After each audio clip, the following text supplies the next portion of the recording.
Assalamualaikum warahmatullahi wabarakatuh. Waalaikumsalam warahmatullahi wabarakatuh. Alhamdulillahi rabbil alamin. Nahmadu wa nasta'inu wa nastaghfiruh. Wa na'udzu billahi min syururi anfusina wa min sayyiati a'malina. Wassalatu wassalamu ala nabiyyina Muhammadin wa ala alihi wa sahbihi wa barik wa sallim ajma'in. Amma ba'd. Sahabat Al-Ummah yang berbahagia, hukum Islam kali ini kita ketengahkan materi tentang rukun-rukun sholat. Tampak hadir di depan pemirsa sekalian yang berbahagia, beliau adalah Kiai Haji Muhammad Shoaib. Selamat pagi, Yai. Selamat pagi. Alhamdulillahirrahmanirrahim. Materi rukun-rukun ini sesuai dengan hadis Rasulullah yang berbunyi, Sallu kama ra'aitumuni usalli. Hadis riwayat Bukhari dan Muslim, yang artinya, salatlah kalian semua seperti halnya aku menjalankan salat itu sendiri. Sahabat Al-Ummah yang berbahagia, materi rukun salat ini memang banyak, ya. Ada 17 rukun yang disampaikan, namun kita menukil sebagian yang perlu disampaikan. Jika itu memang bagus untuk kontennya, maka rukun ini adalah salah satu prioritas utama kita di pagi hari ini. Mungkin Pak Yai bisa menjelaskan bagaimana itu rukun-rukun itu dijalankan. Iya. Jadi setiap amal atau ibadah kita kepada Allah itu harus ada ilmunya, termasuk sholat. Kita orang Islam kalau sholat minimal harus tahu rukun-rukun sholat yang kita kerjakan. Misalnya ada sunnah yang banyak juga, tapi rukun itu harus kita ketahui dan kita harus tahu, karena sholat mulai awal sampai akhir itu memang ada rukun-rukunnya yang harus kita kerjakan, tidak boleh kita tinggalkan. Nah, yang pertama rukun sholat itu adalah niat, ya. Yang kedua adalah takbiratul ihram. Ini saya bacakan dulu mulai awal sampai akhir, nanti kita bahas memang kalau ada pembahasan. Jadi yang ketiga, yang kedua takbiratul ihram, yang ketiga berdiri bagi yang mampu berdiri. Yang keempat membaca Fatihah. Yang kelima ruku. Yang keenam tumaknina. Yang ketujuh i'tidal. Yang kedelapan tumaknina. Yang kesembilan 2 kali sujud. Yang ke-10 tumaknina. Yang ke-11 duduk di antara 2 sujud. Yang ke-12 tumaknina. Yang ke-13 tasyahud akhir. Yang ke-14 duduk tasyahud akhir. Yang ke-15 baca sholawat kepada Rasulullah.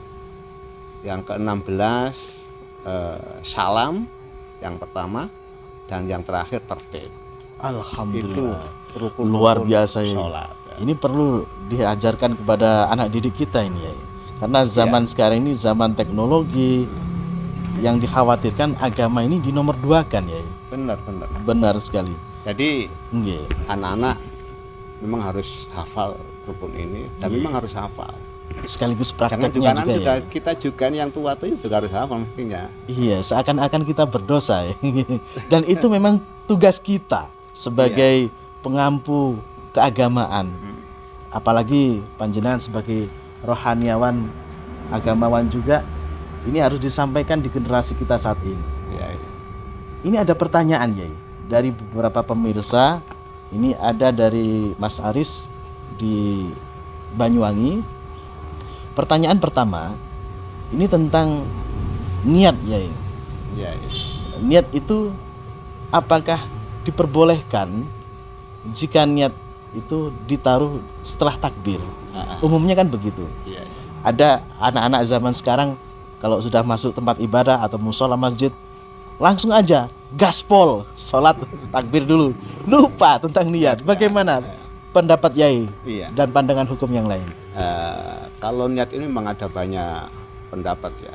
Tapi kalau kita dari Syafi'iyah Alhamdulillah. itu ada lafadz niat yang diucapkan sebelum sholat. Nggih.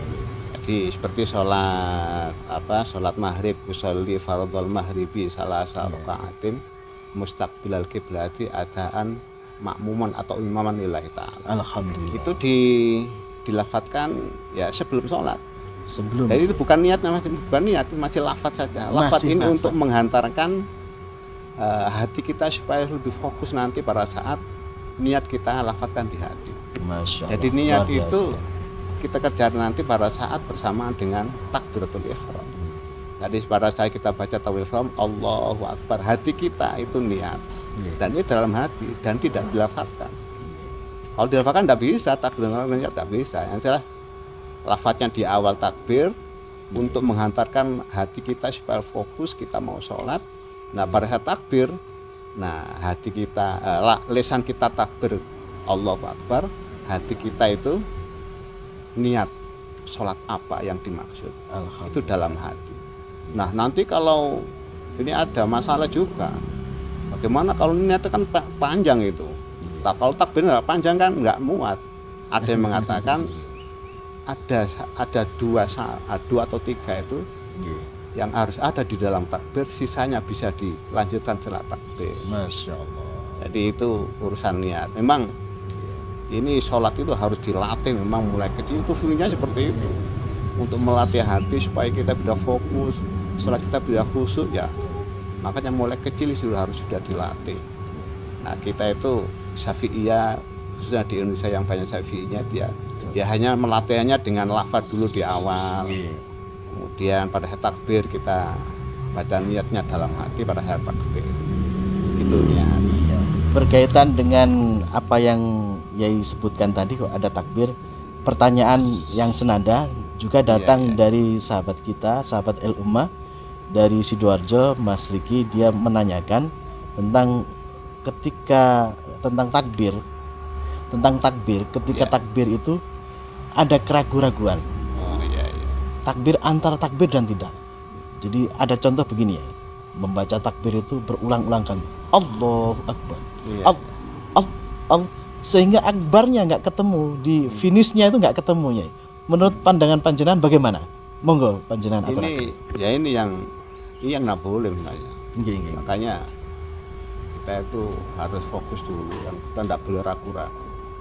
Kita harus yakin setelah kita diterima oleh Allah. Amin, Makanya amin. takbirnya itu harus mantap dan sekali saja. Itu namanya was-was. Was-was, itu betul ya. namanya godaan Itu setan. godaan ya, betul Nah, ya. Dan itu harus kita lawan itu. Iya. Harus kita lawan, tidak boleh kita biarkan terus-menerus. Di samping ganggu hati kita juga ganggu orang lain di sekitar itu. Allahu Akbar berkali-kali koyo-koyo enggak khusyuk terus. Nah itu satu godaan setan, hati kita dibuat was-was supaya enggak nyaman ibadah kita. Nah itu enggak boleh. Caranya ya harus dilawan. Ya. Dilatih juga supaya kita bisa takbir sekali dan khusyuk. Jadi enggak boleh. Kalau bisa harus dilawan. Takbir yang berulang-ulang itu. Betul pemirsa, apa yang disampaikan oleh Yai Haji Muhammad Shoheh, kasus ini memang sering terjadi di lingkungan kita. Pertama tadi tentang niat adalah salah satu sarana kita untuk fokus khusyuk di dalam sholat. Yang kedua, rukun kedua ketika takbir, jangan sekali-kali kita terganggu oleh was-was syaitan.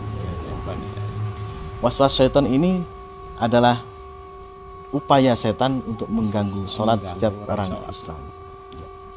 Demikian sahabat El Ummah, semoga ilmu di pagi hari ini cerah pemandangan dan hati kita dalam menjalankan aktivitas kita sehari-hari. Amin. Terima kasih Kiai Haji Muhammad Shoheh bersedia Sama-sama. hadir bersama kami, dan harapan dan doa kami adalah tetaplah menjadi pribadi muslimah yang kafah dan khusyuk menjalankan sholat. Amin. Saya Habib Mudhafar Hariri, dan di samping saya Kiai Haji Muhammad Shoheh mohon undur diri. Terima kasih atas perhatiannya. Salam sahabat El Ummah. Assalamualaikum warahmatullahi wabarakatuh. Waalaikumsalam warahmatullahi wabarakatuh.